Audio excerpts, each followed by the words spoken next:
and welcome to another video on my channel in which I present you my Australian dollars as for now. Because I currently have a $100 note, I will not be keeping it, but so as long as I have it, I show it to you together with my other Australian dollars.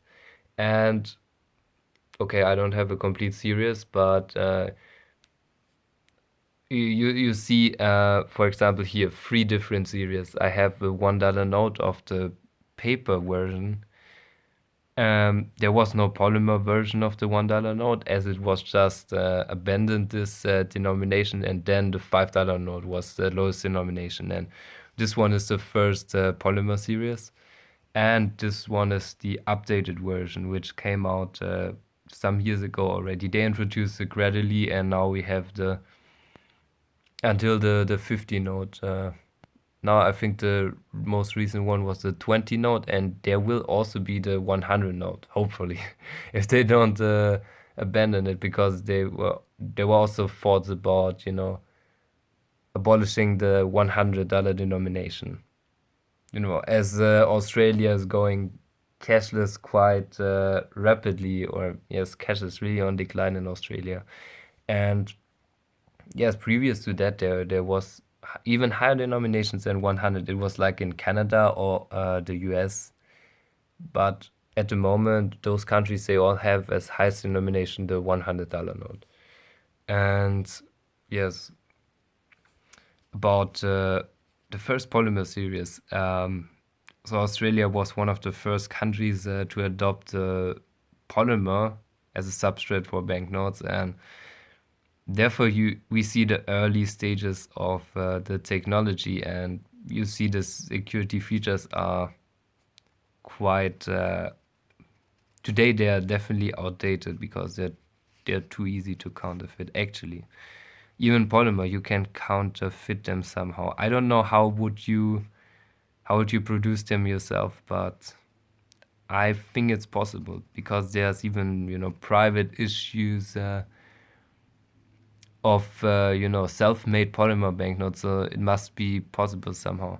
So we only see some kind of a watermark here. Of course, it's not a watermark, but you know what I mean. And the see-through window. And on the back we have the Parliament.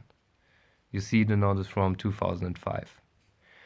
And here's the updated version, which kind of is, in my opinion, and many others said that it is a step backwards in terms of design. Definitely, it is not moving forward. There's no real innovation, in the design.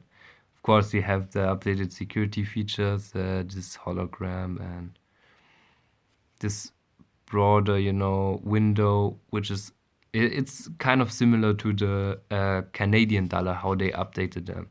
And yes, you see this bird shifting color. This is the one. This is definitely a true innovation, the security innovation. But look at the design; it has no consistency. It's absolutely horrible. Also, the colors and those weird plant elements.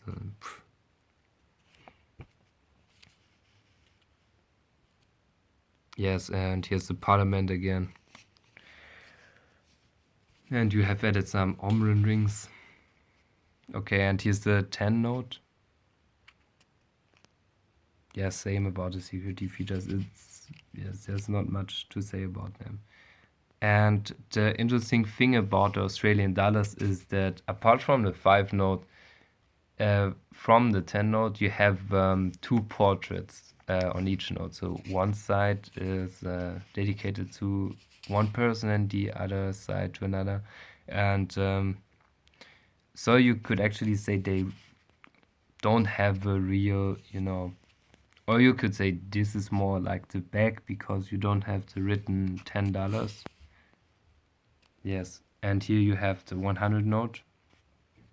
About security features, it's the same, and it definitely has to be updated.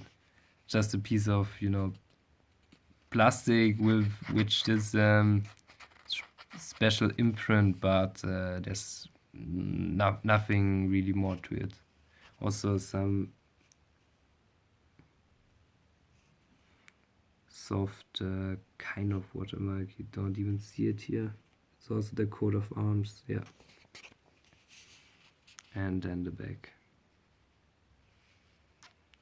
Okay, so that's a video on my Australian banknotes, and see you again for more.